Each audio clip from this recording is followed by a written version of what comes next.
Gaëlle, côté Banque Populaire Occitane, comment est-ce que vous accompagnez vos managers pour qu'ils aient ce changement de posture et qu'ils puissent effectivement accompagner le développement des compétences de leurs équipes?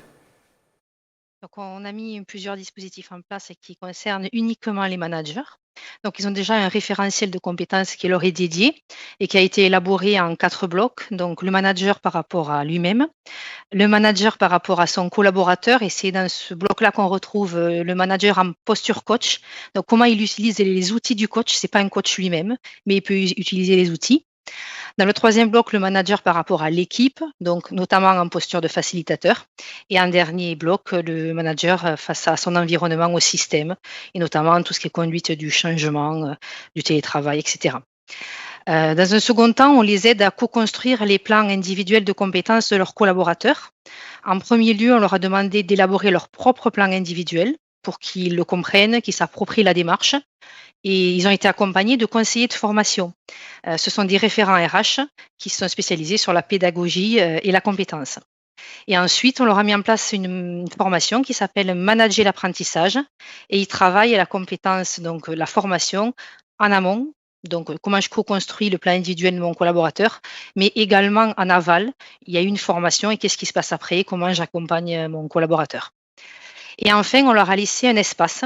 L'idée, c'est qu'ils puissent mieux se connaître. Et pour ça, on leur donne un outil d'évaluation qui s'appelle le DISC. Ils peuvent faire leur propre profil. Et on a certifié 3 coachs en interne qui débriefent ces profils, notamment sur leur zone de confort, leur zone d'inconfort. Et ensuite, qui leur permettent de travailler la posture en séance de coaching interne. Donc, ils peuvent avoir 8 séances de coaching et donc c'est encadré, même si c'est une démarche volontaire, hein, et ils ont pour ça un contrat de coaching et un objectif général.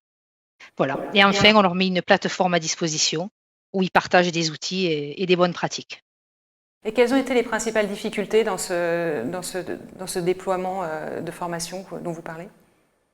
Alors, dans le déploiement de formation, on n'a pas eu de difficultés particulières puisqu'on a essayé un maximum de les accompagner avec les conseillers de formation et d'individualiser, ce qui n'était pas le cas jusqu'à maintenant. Plutôt que de faire des formations de masse, on a fait des formations plus à la carte. Donc, ils se sont bien appropriés le dispositif.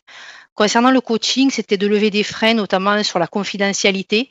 C'est pour ça qu'on l'a encadré avec un contrat, avec une charte, une déontologie qui permet qu'ils ne partagent uniquement que le contrat, l'objectif général avec leur hiérarchique, mais ensuite que toutes les séances soient menées en confidentialité pour leur laisser un vrai espace de partage et de montée en compétences.